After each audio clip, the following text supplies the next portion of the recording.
तो चलते हैं क्वेश्चन नंबर 15 की तरफ। क्वेश्चन नंबर 15 में बोला गया है कि दो लैंप हैं। पहला लैंप उसकी पावर है 100 वाट और वो ऑपरेट होता है 220 वोल्ट पर, और दूसरा जो लैंप है वो ऑपरेट तो होता 220 वोल्ट पर है लेकिन उसकी पावर कितनी है 60 वॉट। उन दोनों लैंप्स को पैरेलल में कनेक्ट कर दिया गया है एक सप्लाई के साथ। सप्लाई का मतलब वोल्टेज।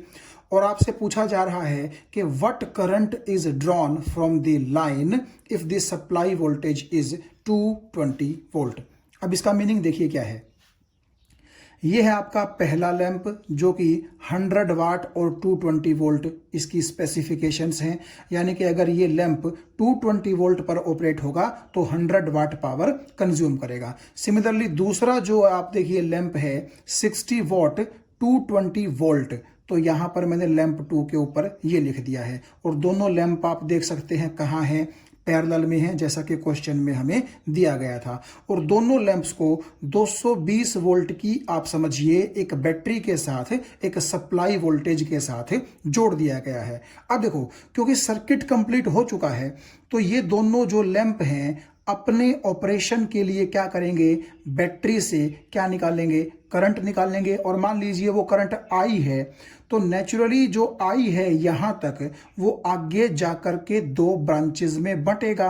तो मान लीजिए ऊपर वाली ब्रांच से I1 करंट गया और नीचे वाली ब्रांच से कितना करंट गया I2, क्योंकि मैं आपको पहले बता चुका हूं कि पैरेलल कॉम्बिनेशन में वोल्टेज सेम रहती है लेकिन अगर रेजिस्टेंसेस ब्रांच के अलग अलग हों तो करंट डिवाइड हो जाता है।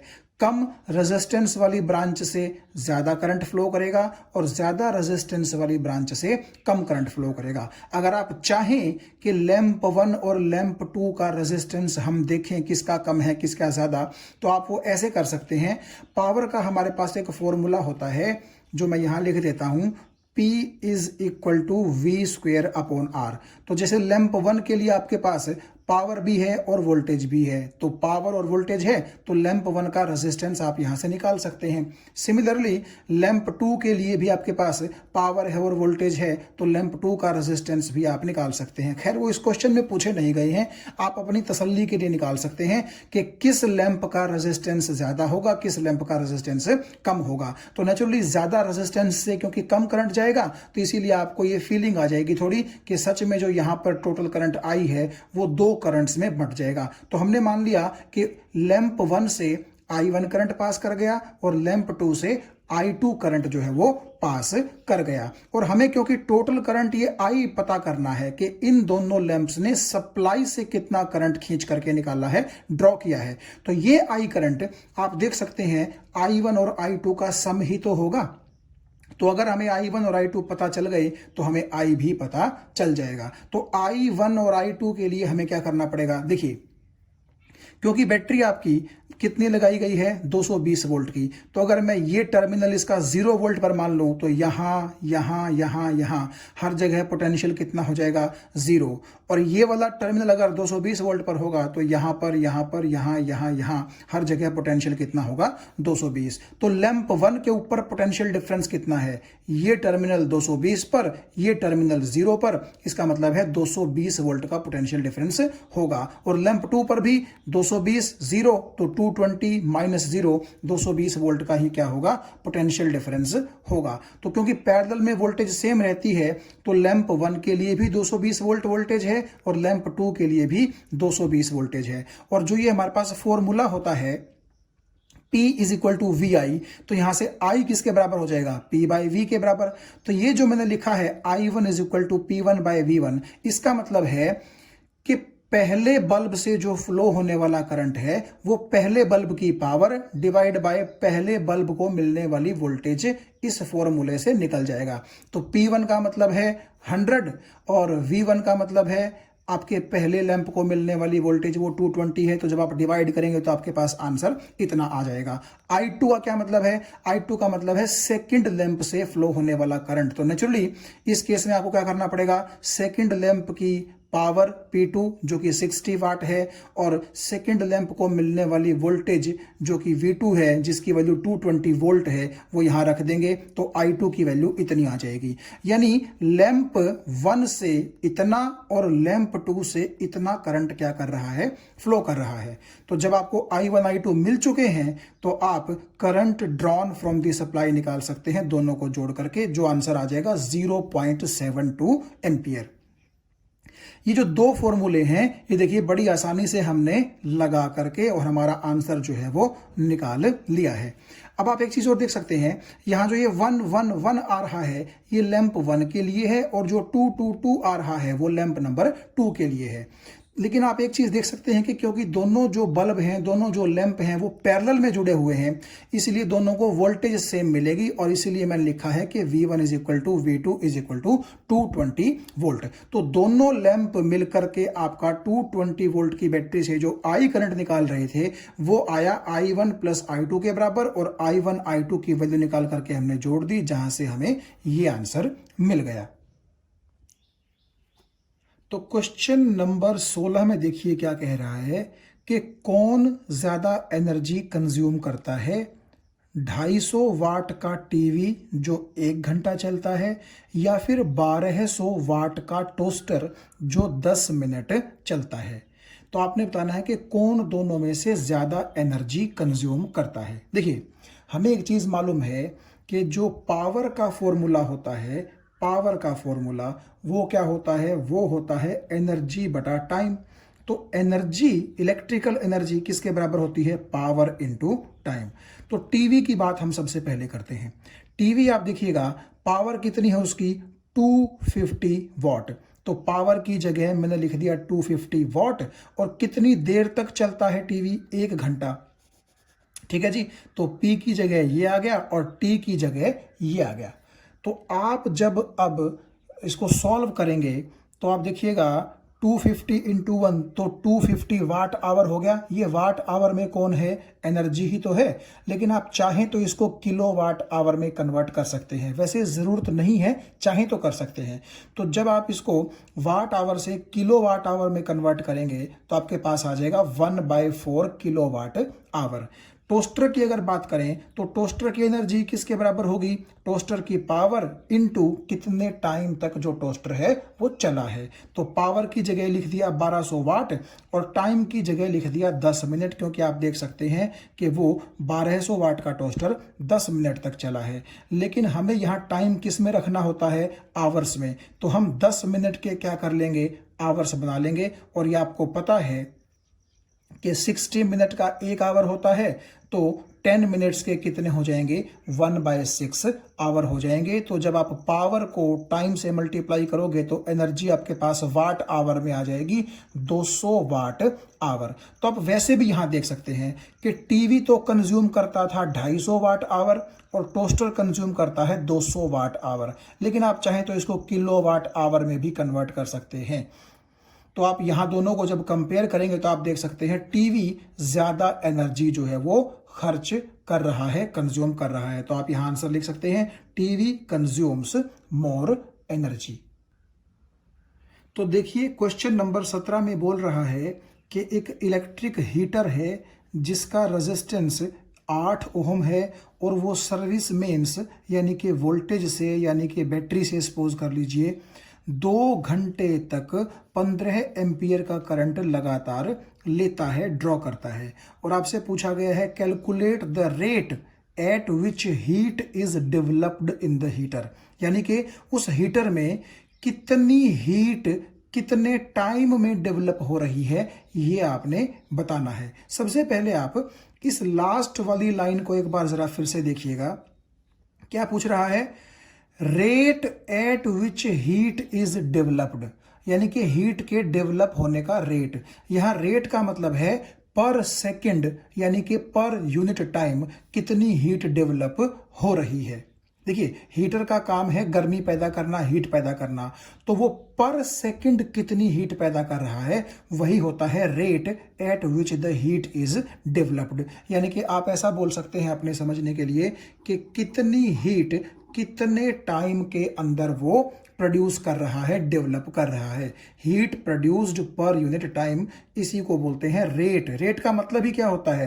Per unit time. ठीक है, तो heat developed per unit time is called rate of development of heat. तो आप एक चीज देखिएगा, हीट का मतलब एनर्जी होता है और टाइम तो टाइम ही होता है, तो एनर्जी अपॉन टाइम क्योंकि पावर के बराबर होता है, तो बेसिकली आप ये भी सोच सकते हैं कि इस लाइन का मतलब ये है कि आपसे पावर पूछी जा रही है कि कितनी पावर है।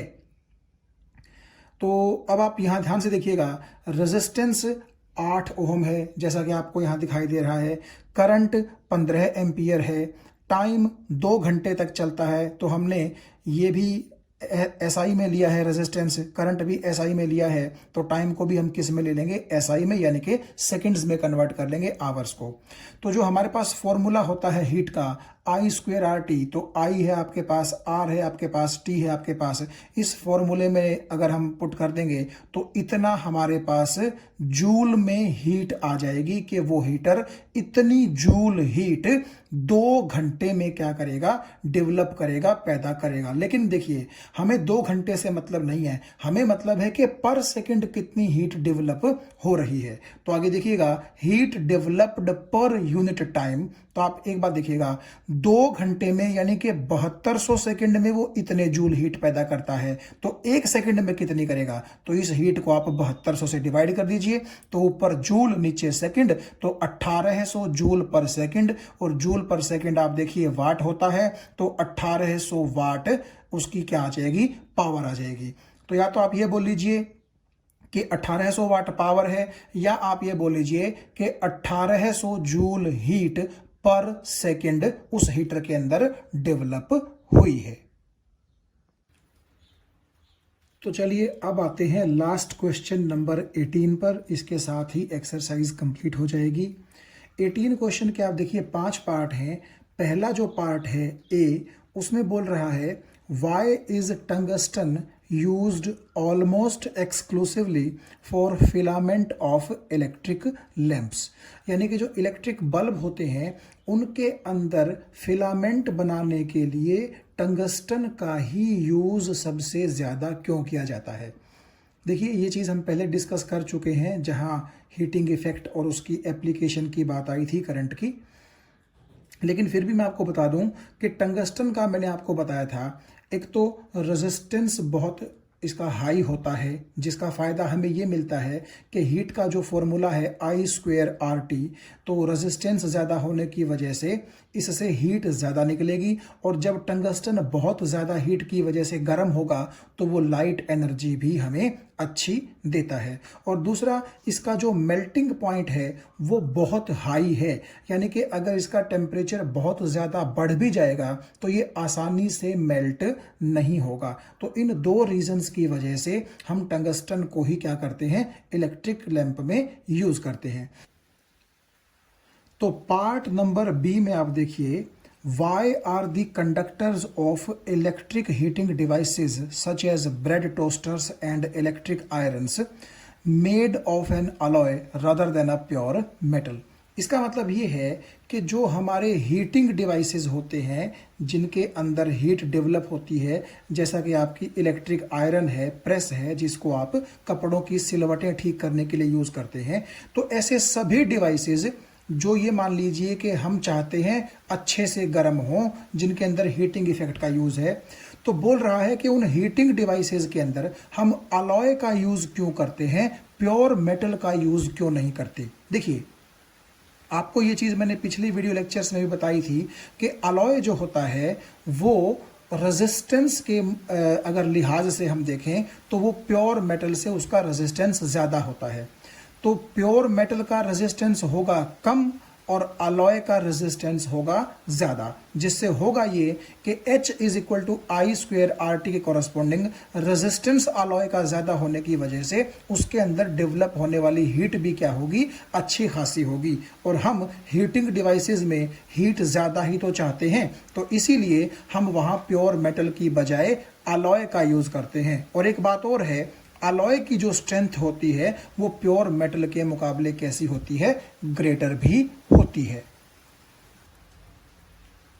तो सी पार्ट में आपसे पूछा गया है why is the series arrangement not used for domestic circuits.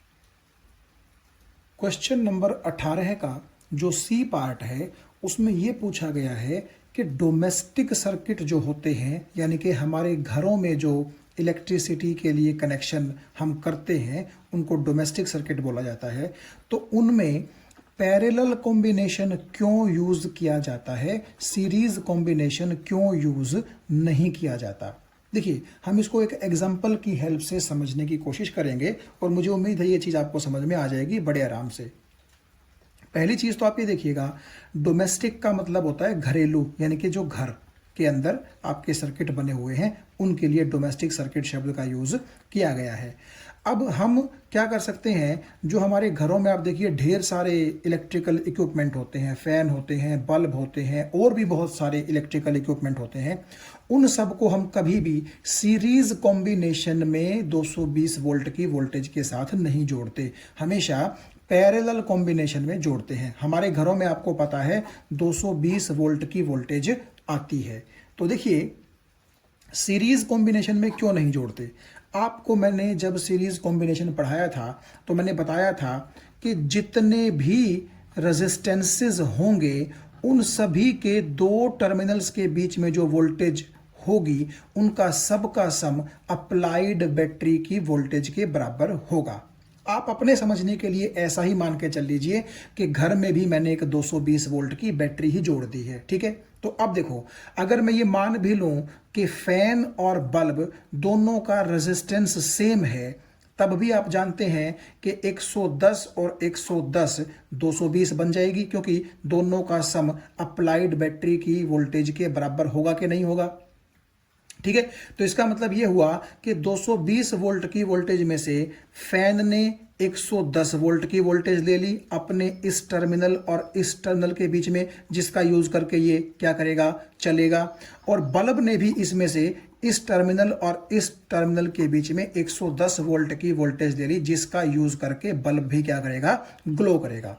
तो आप एक चीज देखिएगा, मैं ये कह रहा हूं कि सीरीज अरेंजमेंट में वोल्टेज जो है वो बंट जाती है, क्योंकि 110 वोल्ट यहां पर, 110 वोल्ट यहां पर बंट गई, ठीक है। तो अब एक चीज देखिए आप, हमारे जो घर के डिवाइसेस होते हैं वो बने ही होते हैं 220 वोल्ट पर काम करने के लिए। आप उनको दे रहे हैं 110, तो क्या वो ऑपरेट कर पाएंगे? बिल्कुल ऑपरेट नहीं कर पाएंगे। तो इसीलिए, क्योंकि सीरीज कॉम्बिनेशन के अंदर हर एक डिवाइस पर वोल्टेज जो है वो 220 से कम होगी, तो इसीलिए वो ऑपरेट नहीं कर पाएंगे। भाई, घर में जितने भी डिवाइसेस हैं सभी को वोल्टेज तो 220 ही आप अवेलेबल करवा सकते हैं, और उस 220 में से ढेर सारे डिवाइसेस कुछ वोल्टेज अपने ऊपर क्या कर लेंगे, डिवाइड कर लेंगे। जो आप ये देखिएगा, अभी तो अगर दो डिवाइसेस हैं तो 110 और 110 वोल्टेज है, और ज़्यादा डिवाइसेस हो जाएंगे तो उनको अवेलेबल वोल्टेज क्या हो जाएगी, और भी कम हो जाएगी। और बने सब के सब किसके ऊपर वर्क करने के लिए हैं, 220 वोल्ट पर, तो इसीलिए वो प्रॉपर वर्क नहीं कर पाएंगे। जबकि पैरेलल अरेंजमेंट में ये प्रॉब्लम नहीं आती। आप जानते हैं पैरेलल अरेंजमेंट में आप देखिएगा फैन को भी और बल्ब को भी दोनों को सेम 220 वोल्ट की वोल्टेज मिलती है। क्यों? क्योंकि हम बात कर चुके हैं कि पैरेलल में जो है वोल्टेज क्या रहती है, सेम रहती है। तो इस लिहाज से आप देखिएगा पैरेलल कॉम्बिनेशन में अगर आप डिवाइसेस को जोड़ेंगे तो वो अच्छे से वर्क करेंगे, सीरीज कॉम्बिनेशन में वो अच्छे से वर्क नहीं कर पाएंगे। क्यों? क्योंकि एक तो वोल्टेज बट जाएगी और हर एक को इतनी कम वोल्टेज मिलेगी कि वो ऑपरेट नहीं कर पाएगा, क्योंकि हर डिवाइस 220 वोल्ट पर ऑपरेट करने के हिसाब से डिजाइन किया जाता है। दूसरा एक पंगा और है सीरीज अरेंजमेंट का। आप देखिए, सीरीज में रेजिस्टेंस बहुत ज्यादा होता है, जबकि पैरेलल में रेजिस्टेंस क्या होता है, बहुत ही कम होता है। तो इस सर्किट में करंट को बहुत ही कम रेजिस्टेंस का ऑफर होगा, जबकि यहां करंट को बहुत ज्यादा रेजिस्टेंस का ऑफर होगा। तो ये दूसरा रीजन हो गया कि सीरीज अरेंजमेंट को हम इसलिए भी यूज नहीं करते, क्योंकि रेजिस्टेंस ज्यादा होने की वजह से करंट को यहां पर बहुत ज्यादा दिक्कत पेश आएगी। तो तीसरा जो पॉइंट है उसमें मैंने आपको बताया था कि सीरीज जो कॉम्बिनेशन है उसके अंदर अगर एक भी डिवाइस खराब हो जाए तो बाकी सभी डिवाइसेस को सप्लाई बंद हो जाती है। जैसे कि मान लीजिए अगर मैं ये कह दूं आपसे कि ये बल्ब सपोज कीजिए जो फैन के साथ सीरीज में जुड़ा है, ये जो है बंद हो गया, किसी वजह से ये फ्यूज हो गया, खत्म हो गया, ठीक है, तो क्योंकि आपका बल्ब डैमेज हो गया तो इस पॉइंट और इस पॉइंट के बीच में अब सर्किट टूट गया, तो करंट को फ्लो करने के लिए कंप्लीट सर्किट नहीं मिला। इसीलिए अगर एक भी डिवाइस खराब हो गया तो बाकी सभी डिवाइसेस का ऑपरेशन भी क्या हो जाएगा, बंद हो जाएगा। लेकिन पैरेलल में वो दिक्कत नहीं है। अगर आपका बल्ब खराब हो भी जाएगा तो कोई बात नहीं है, सिर्फ इस ब्रांच में से ही करंट पास नहीं करेगा, लेकिन आपका फैन जिसको कि देखिएगा यहां से और यहां से 220 वोल्ट की वोल्टेज मिल रही है, वो अपनी प्रॉपर वर्किंग क्या करेगा, जारी रखेगा। तो इन्हीं 3 रीजंस की वजह से हम क्या करते हैं, घर में पैरेलल कॉम्बिनेशन के अंदर हमारे डिवाइसेस को जोड़ना पसंद करते हैं, जबकि सीरीज कॉम्बिनेशन को हम पसंद नहीं करते। तो अब हम चलते हैं पार्ट नंबर डी की तरफ, जिसमें पूछा गया है कि रेजिस्टेंस जो है वो एरिया ऑफ क्रॉस सेक्शन के साथ कैसे वेरी करता है। तो आपको पता है कि जो रेजिस्टेंस है उसका एरिया ऑफ क्रॉस सेक्शन के साथ इनवर्सली प्रोपोर्शनल का रिलेशन होता है। यानी कि किसी वायर का एरिया ऑफ क्रॉस सेक्शन अगर कम होगा तो रेजिस्टेंस ज्यादा होगा, और अगर एरिया ऑफ क्रॉस सेक्शन ज्यादा होगा तो रेजिस्टेंस कैसा होगा, कम होगा। ये हम पहले पढ़ चुके हैं। फिर पूछा गया है कि कॉपर और एल्यूमिनियम की वायर्स को ही इलेक्ट्रिसिटी ट्रांसमिशन के लिए हम ज़्यादातर क्यों यूज़ करते हैं। तो इसका रीज़न ये है कि जो आपका एल्यूमिनियम है और जो कॉपर है वो एक तो गुड कंडक्टर्स हैं और दूसरे इजीली अवेलेबल हैं, और आपके ये दोनों मटेरियल इतने ज़्यादा एक्सपेंसिव भी नहीं हैं। इन्हीं रीजंस की वजह से कॉपर और एल्यूमिनियम को इलेक्ट्रिसिटी ट्रांसमिशन के लिए हम ज़्यादातर यूज़ करते हैं। वैसे अगर देखा जाए ना, सबसे कम रेजिस्टेंस किस मेटल का है, तो वो है सिल्वर, ठीक है, उससे कम तो नहीं है इन दोनों का। लेकिन आप एक चीज देखो, कभी आपने सिल्वर की वायर्स देखी हैं घरों में? जी नहीं। एक तो वो बड़ी एक्सपेंसिव है, और दूसरा अगर आपने सिल्वर की वायर लगा ली और किसी को पता चल गया तो वो क्या करेगा, रात को आपका कनेक्शन तोड़ करके और वो सिल्वर की वायर से उठा करके ले जाएगा। तो भले ही सिल्वर का रेजिस्टेंस सबसे कम है, उससे अच्छी वायर बन सकती है, लेकिन क्योंकि वो महंगी बहुत ज्यादा है, ठीक है, इजीली अवेलेबल भी नहीं है, तो इन सब चीजों को देखते हुए हम सिल्वर को दरकिनार करके कॉपर और एल्यूमिनियम की वायर्स जो है वो यूज करते हैं, क्योंकि ये गुड कंडक्टर भी हैं और इजीली अवेलेबल भी हैं और उतनी ज्यादा एक्सपेंसिव भी नहीं है। और इतना भी कोई फर्क नहीं है कहीं आप सोचो कि सिल्वर के मुकाबले इन दोनों का रेजिस्टेंस कुछ ज्यादा होगा, नहीं, बहुत ही मामूली सा अंतर है। इसीलिए सिल्वर की बजाय हम कॉपर और एल्यूमिनियम से काम चला सकते हैं।